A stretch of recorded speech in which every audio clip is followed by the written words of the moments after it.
Hello YouTubers, today we're going to talk about a game called Cardfight Vanguard. Again, I'm going to show you a little tutorial on how to, the basic mechanics of the game work. In the next part of the video, I'll show you how to play a match. Now, the game mechanics basically are a combination of things that Magic and Yu-Gi-Oh! Do. It's going to be very easy to pick up on. If you're looking for any rulings or anything like that, I'll link you to the wiki where all the rules are posted. It'll even give you a full library of cards so you can look at it. I'll also link you to the store where you can buy the trial deck that we're about to feature in the video. So, everyone, let's go ahead and take a look at the cards. Okay, now this right here is what we call the draw trigger, or the heal trigger, the stand trigger, the critical trigger. These are the 4 triggers. You're going to need 16 of these in your deck. The way this works is that all these units center their power around multiples of thousands. The lowest units are somewhere between 3,000 to 6,000. The next units are somewhere between 6,000 to 8,000. The next units can vary a little bit to 7,000 to 10,000. The next unit 3s can go from anywhere from 9 to 13 depending on how they go. And to have a deck, you're going to need exactly 50 cards. You cannot have any more, any less. It's part of the rules. You must have exactly 50. Also part of the rules is you must have exactly 16 trigger units, which are these things here. There are bunches of different triggers for each clan, which is pretty easily, they're just the different ways you divide up the cards. The clan you're looking at now is Royal Paladins. All of them are Knights for Justice. Now, there are a bunch of different triggers, so if you wanted to have all stand triggers, you could do it. Believe me. If you wanted to have all criticals, unfortunately you cannot do it. They have not made that many criticals yet. So you can't stabby things.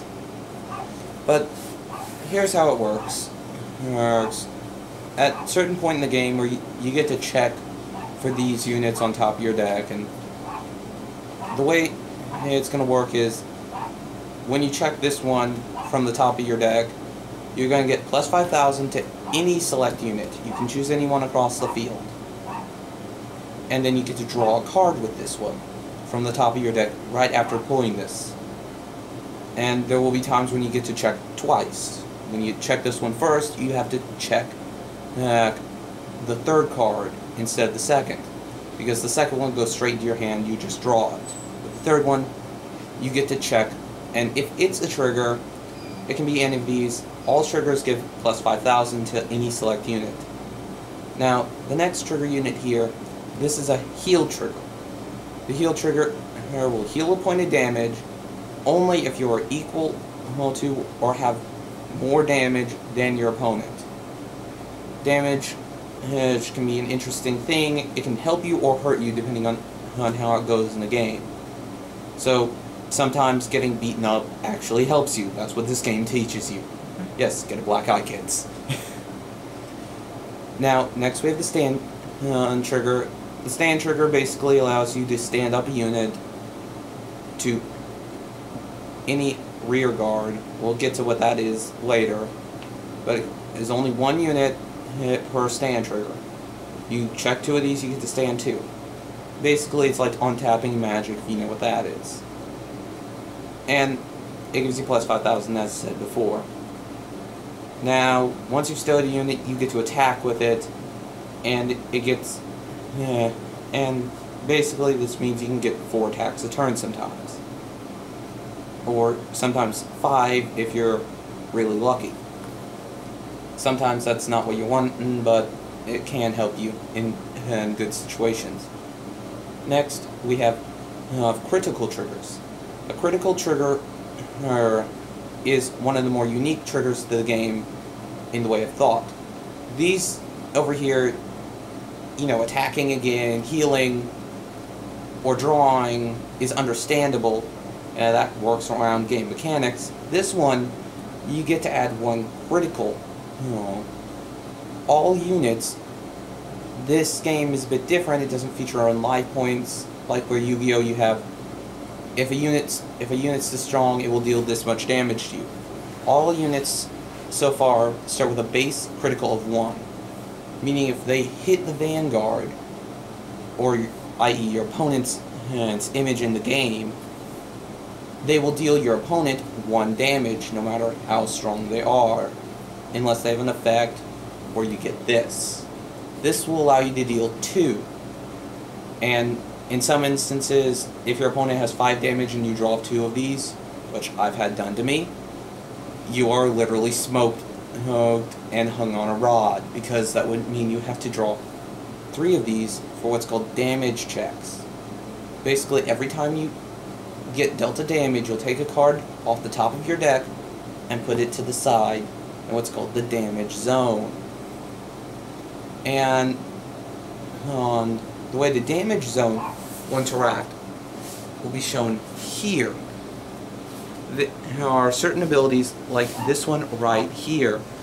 This one's ability states that basically whenever you call him to the field and he's the vanguard, you get to counterblast 2 and destroy any rear guard. Basically, when you become him or level up to him, you get to destroy any of your opponent's rear guards who are helping him.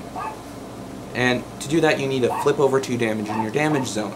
You can only flip them over from the face of their card to the back of their card once, unless there's a card that allows you to flip them over differently. And there are some cards that allow you to do that. It's good to have them.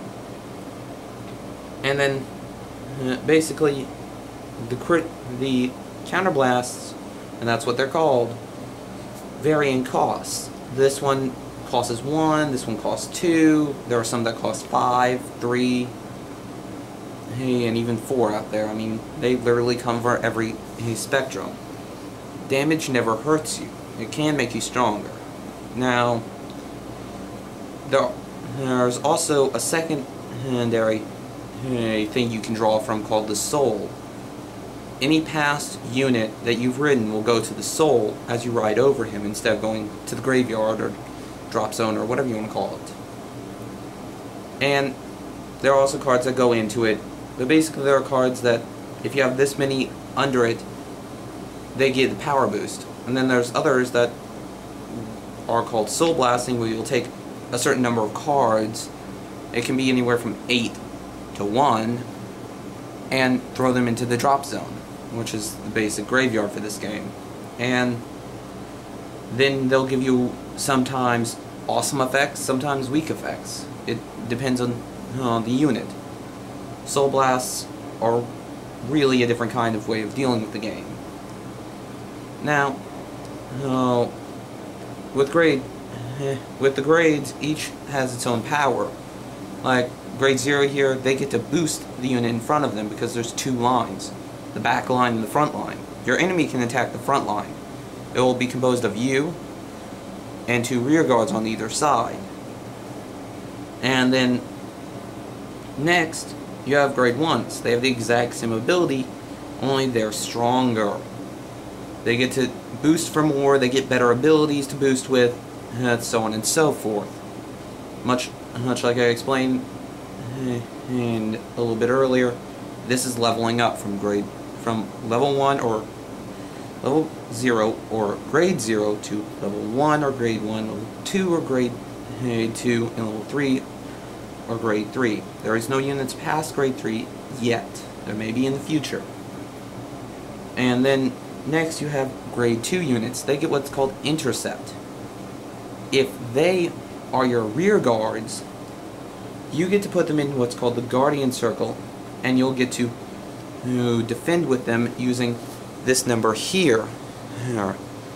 This number will be one of 2 numbers, either a 10,000 or a 5,000.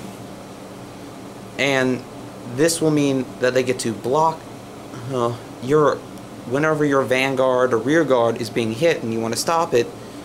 You can throw any grade 2, grade 1, or grade 0 from your hand onto the Guardian Circle, and they'll boost the amount of power your vanguard has for one battle. Basically, when that unit is attacking your unit that one time. And you'll have to be careful because you don't get to draw that many cards in the game. But yeah, basically you can use this one from the field while the rest of them you can't. You can only use this one if it's in the front column, if you're in the front row, and you're one of the two side columns, because you can't use your vanguard to guard your vanguard, because anything placed in the Guardian Circle is then sent to the graveyard. It goes to the drop zone unless stated otherwise in the card's effect. Now we come to the last of them. We have the grade 3s. They have one of the greatest abilities, but only if they're the vanguard. They get what's called Twin Drive. Twin Drive means usually you check once, but if you're a grade 3, you get what's called Twin Drive, an ability to check the top card of your deck twice. That will mean one more card check, and that will double your chances of drawing a trigger, and also give you the chance to draw double triggers, which can boost you up to 10,000 more than what you have. Meaning, if your vanguard's weaker than your opponent's vanguard, you can still attack and may have the chance to damage him. Even if yours is a 9,000, his is a 10, you're grade 3, you're gonna have a chance at flipping up your triggers. One thing about this game you're gonna need to remember: always count your triggers. Make sure you have exact counts of what your triggers are in your deck at all times. Now, the unfortunate thing about triggers is you can have any combination of 16 except for this one. You can only have 4 heal triggers. I can guarantee you that almost every deck is going to have 4 of them, because a heal trigger can be indispensable if you get it at the right time. And you're just as likely of drawing it as any of your other triggers, believe me. Now, I'll explain when going through the match with my partner, who's behind the camera at the moment, and Paladin Reaper. He and I will be doing a match, and we'll be showing off exactly how the mechanics work. And he'll be using a trial deck, I'll be using a custom built deck of my own. He'll be featuring the trial deck you're looking at the cards of now.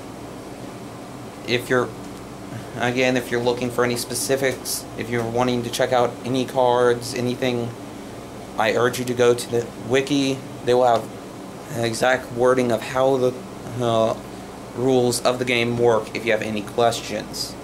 Any more, you can just PM me and I will send you back, because I actually have pretty good knowledge of this game, because I've been into it since it first aired on TV in Japan as an anime, and believe me, that will help a lot from what I've noticed. Now, we'll go ahead and go into this more in depth in part 2. If this didn't sound interesting, don't watch part 2. If this sounded greatly interesting, or even if it just sounded mildly important, I urge you to check out part 2, because it will be the more exciting of these 2 videos. I'm Cardangy, and see you tomorrow.